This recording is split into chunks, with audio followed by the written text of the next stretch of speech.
It's this interconnectedness, isn't it? The oneness. And that's even somehow... beyond. So what does even beyond mean to you? It means that 1 is too many and 0 is not enough. You know, it's hard to talk and speak about it in words, isn't it? And I feel everyone is enlightened. There's no such thing as an unenlightened person. But they have to realize it, or they don't have to realize it. It's up to them.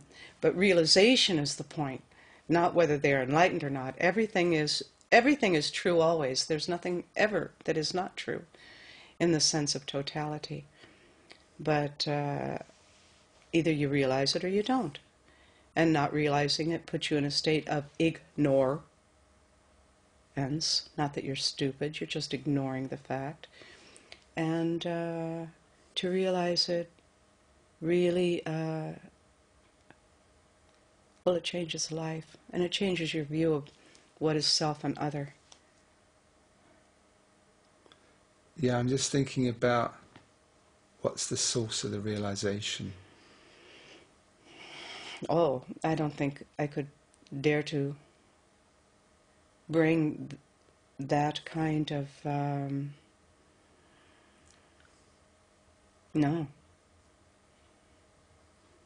That's the silence of the Zen master. That's the whacking of the stick.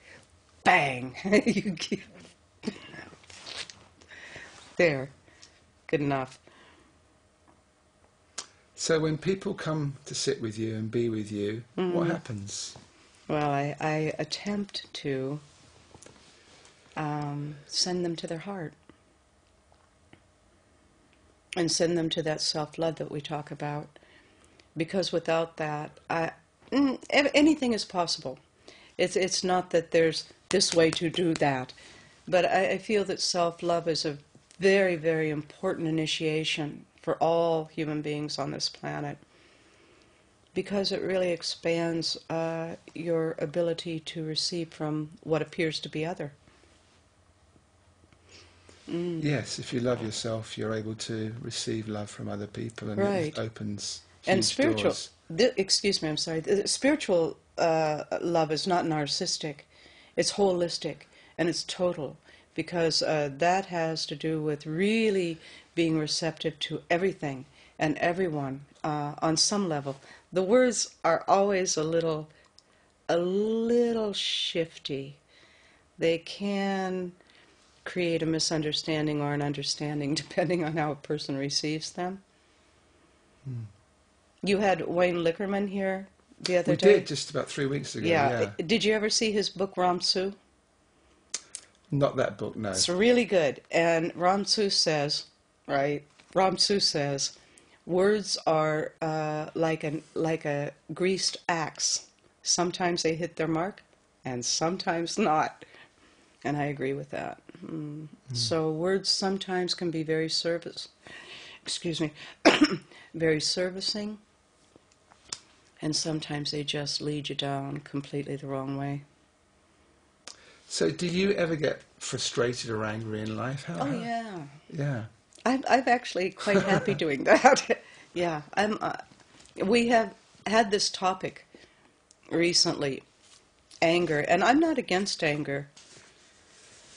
I think this emotion releases something. I'm not against probably anything. I think there's wise ways to let that lightning strike, and then there's really foolish ways to burn in it, you know.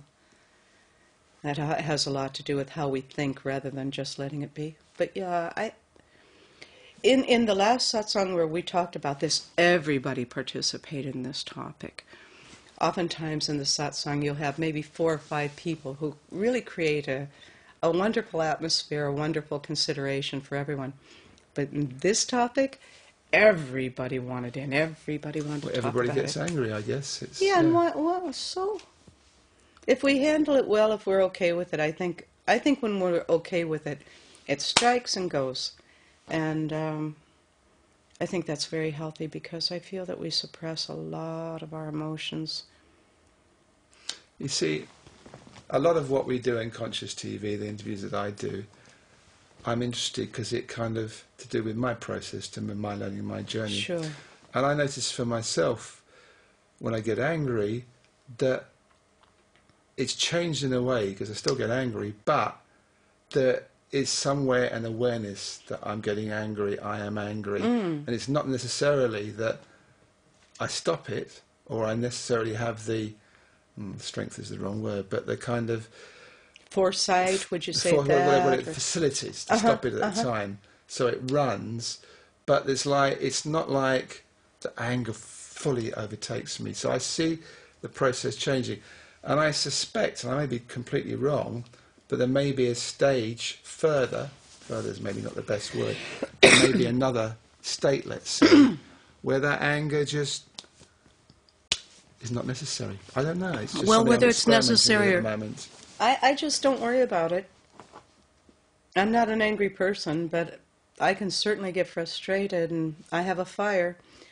I'm not going to do anything about that one way or the other, and I pray always. Pray means really consider that I would never want to hurt anyone with anything that comes out of me, period.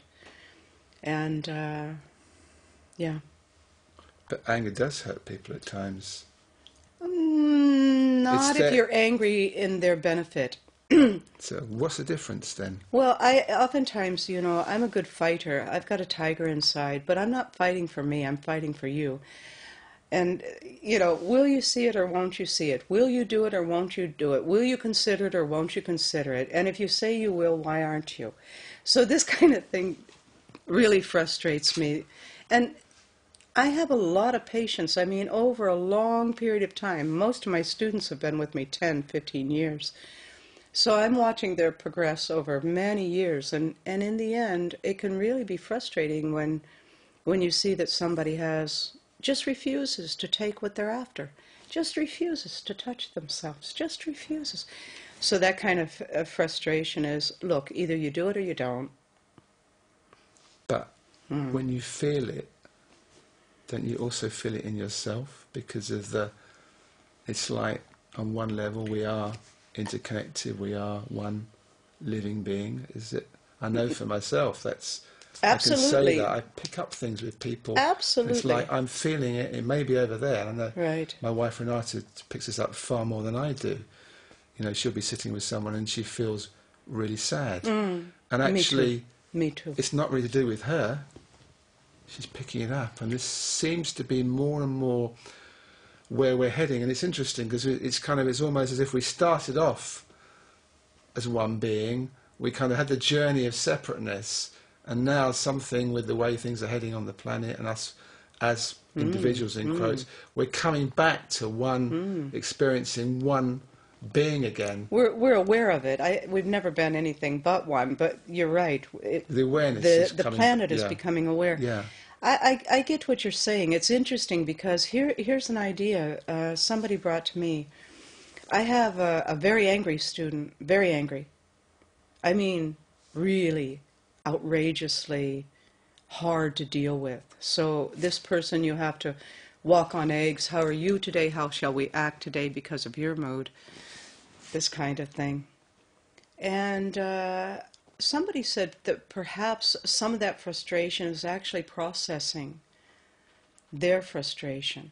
And I thought, you know what? It's very shamanic what you're saying, but that could be. I can't say yes, but I can't say no.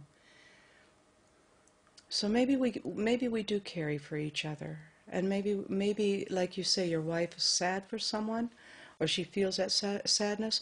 Maybe she actually lifts something off of that person and can actually carry a little of it herself, because she can handle it herself better. She doesn't have the experience of what made them sad. I don't know. I thought it was a very, very interesting idea. Do you understand what I'm saying? Absolutely. Yeah, I thought it was quite wonderful, too. Yeah. If that's a fact, I'm happy to be sad for someone. Yeah. I'm elated to be sad for someone. Not too much, but you know what I mean.